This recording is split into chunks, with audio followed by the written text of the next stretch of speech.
Grime crackers. A starry sky, a cup of fragrant mulled wine in my hands. I inhale the crystal clear air, sitting high up in the mountains on the steps of a cozy bungalow. Dying at such a moment of beauty would be a gift from fate, and it presented it. Not to me, though. Something flashed by with a hiss. I even felt the rippling of air on my skin. Then I heard a noise of glass breaking, followed immediately by a female scream. I rushed towards the sound.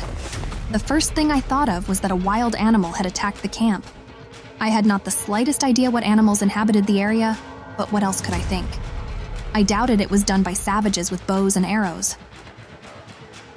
When I stopped by the smashed panoramic window in Teresa's room, I was shocked. The elderly woman was lying on the floor, gargling, and a real arrow protruded from her neck. Blood, red as my wine, was pouring out of the wound. I called for help and ran up to Teresa. She was moving her lips, trying to say something. "Leopard," she whispered finally, and fainted. But what could it mean? Did she want to say a wild animal shot the arrow at her? Teresa was an elderly woman over 60. Nevertheless, she looked really well. For most of her life, she practiced yoga and meditation, and she was a spiritual advisor to many.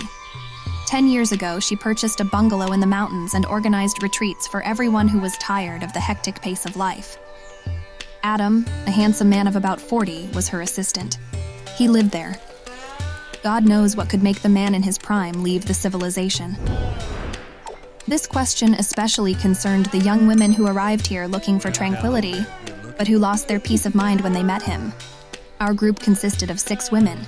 I found myself among them by pure accident at the last moment. Somebody refused from the trip, and my friend Bree convinced me to accompany her. I had just finished a painful divorce process and wanted a rest. Mountains and wine were all that interested me. I didn't care about the spiritual practices, but I still attended all the meditations out of respect for Teresa. But while all the others were clearing their consciousness, I was sitting cross-legged, enjoying the nectar I'd secretly brought there. The sessions took place on a special platform built over a rocky gulf. The most risky spots on the platform were taken by Teresa and Adam, who claimed the less stable the outside world was, the more focused they were inside. I didn't understand this desire for such extremeness, especially considering that one day it almost ended in tragedy. It was the 2nd or 3rd day of the retreat. Everyone was almost used to it and took their usual places. Bree was sitting on my left side. To the right of me was Silent Jane. She was a pretty, petite, yet slender mulatto woman in her 30s. Despite her tender figure, the asanas gave her pain. Jane's eyes were always on Teresa, following her each move.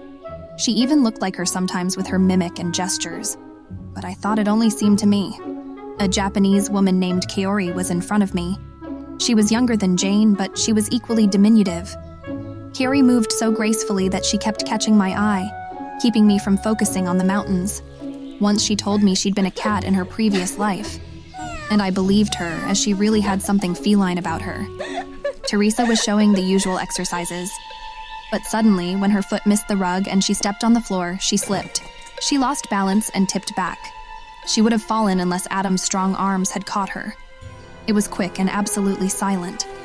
Some students, deeply concentrated on themselves, didn't even notice it. But Jane saw it. She jumped up from where she was sitting, but sat down immediately once the danger passed. Kaori jerked her shoulders, though I didn't understand whether she was really watching Teresa. It started to rain, and the teacher ended the session. I thought that if Teresa had fallen in the Gulf that day, the murderer wouldn't have had the need to shoot her. But what if that wasn't an accident, but a failed attempt? I shared my suspicions with Bree. Who else could know those women better? My friend had known them for years. I wanted to know who, in her opinion, could potentially do it and why. But Bree assured me that all of them liked Teresa and always looked forward to her retreats. However, apart from me, there was another new member of the group, Jane. She once confessed to Bree that she'd grown up without a mother, but she always imagined her to be like Teresa. I went to the platform above the gulf, to the spot from which Teresa had almost fallen. I ran my hand over the wooden floor. My fingers glided like on ice. I bent lower and sensed a faint scent of vanilla. This is what candles from gift shops smelled. It seemed somebody had waxed the floor here, and they did it on purpose, knowing that Teresa always used this spot for meditations and classes. Adam had saved our tutor at that time, but Teresa died from the arrow before she could regain consciousness. Adam called the police. They promised to arrive as soon as they could. It was dark, a storm was coming, and we were too far away from the nearest police station. Never in my life had I felt such terror as I did that night. Anybody could be the murderer. I only trusted Bree. Teresa had stood in somebody's way. But whose? Before the police arrived, the murderer would destroy all their traces. I had to act quick and find the clues. For instance, where had the murderer got the rare weapon from? And what could Teresa's final word mean? Adam and the retreat members gathered in the sitting room. Everybody was afraid to stay alone. I brought my supplies of wine and said everyone needed to relax. I was hoping it would loosen their tongues and give impulse to my investigation. Adam supported my idea and got drunk first. I sat next to him and began a conversation. It turned out that in the past, the man had almost died from alcohol and drugs. Teresa saved him by introducing him to spiritual practices. She believed that Adam was capable of taming his inner beast. Ever since he started living in the mountains, he didn't have a single drop of alcohol, but now he felt like a traitor. On top of that, he felt guilty of her death. I tensed. Was it a confession? But Adam quickly explained that Teresa had been shot from his crossbow. It was a present from her as a symbol of invincibility and overcoming his troubles. Adam had never used it in his life. The crossbow hung on the wall of his bedroom as a decoration.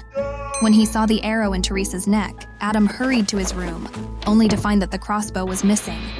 It had been stolen. But who could have done it? Adam was speaking slower and slower, slurring the words and losing the consistency of the conversation. Kaori approached us. She asked Adam to accompany her to her room because she was afraid to go there alone. But the man waved off her rudely, telling her to stop harassing him, and then he suddenly closed his eyes and snorted. Kaori looked at him for a few seconds with disappointment on her face, and then went back to the rest of the group. I nudged Adam several times trying to wake him up, but I failed. Then I asked Bree to stay in the sitting room and distract the ladies. Meanwhile, I sneaked into Adam's room. Only somebody who had been there before could know about the weapon. Could Adam have had an affair with one of the students? I began searching for signs of a woman's presence in his room, like the scent of a perfume or a smear of lipstick. Instead, I found little laced panties. At an ordinary resort, it would be good luck. All I'd have to do then was to find another piece of the set, a black bra, to know who Adam's lover was. But here, the women wore sports tops. However, the tiny size of the panties was itself a clue. It would only fit Jane or Kaori, so one of them was the murderer. Nobody had returned to their bedrooms. Bree was doing her part of the job well.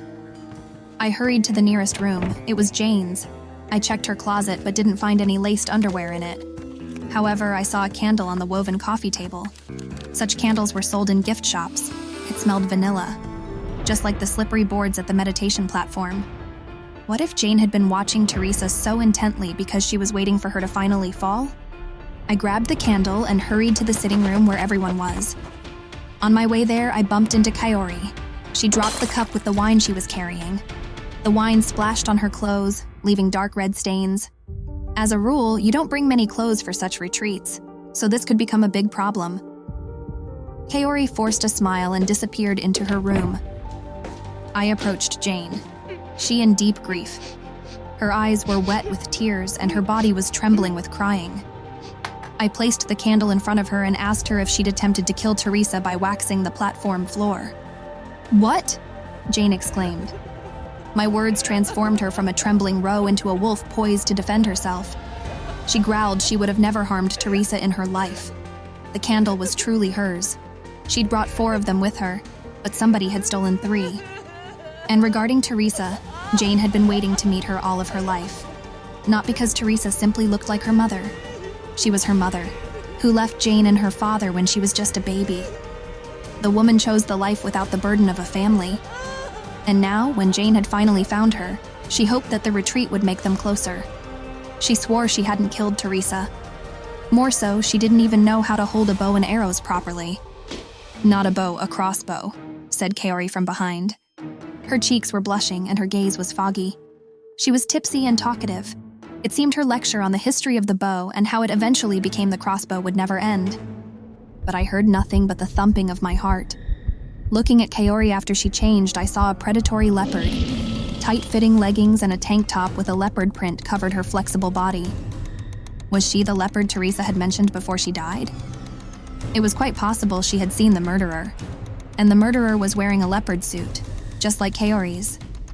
Besides, she knew a lot about bows and crossbows, and she could probably be Adam's lover and have access to the weapon hanging on the wall of his room. To lure a prey, hunters often imitate animals that carnivores hunt. I did something similar by presenting Teresa's knowledge as mine. I announced that I'd seen the murderer and was ready to tell their name. I noticed how Kaori's gaze sobers up. Fear crept in it. I began my story from afar. In it, a young woman fell in love with Adam so madly that her love became an obsession. She wanted to own him, to return him to the civilized world and have him with her. But the connection between Adam and Teresa was stronger than his passion. This is how Teresa became an obstacle that had to be removed. The murderer's first attempt failed, but she succeeded the second time. However, it appeared that together with Teresa, Adam, of whom the murderer had been dreaming so much, died too, didn't he? The drunk man's snorting was a proof of my words. By the end of my speech, my audience had increased. The police arrived and blocked all the possible exits. The leopard was trapped. I looked into Carrie's eyes. Not a wild cat, but a woman being gnawed by the burden of what she'd done was looking at me now. To relieve it at least a little, she decided to confess everything. At dawn, I went outside to greet the new day. I thought that everyone has a wild beast living inside them, which can break free at any time. And the wisest thing to do would be to acknowledge it and learn how to tame it.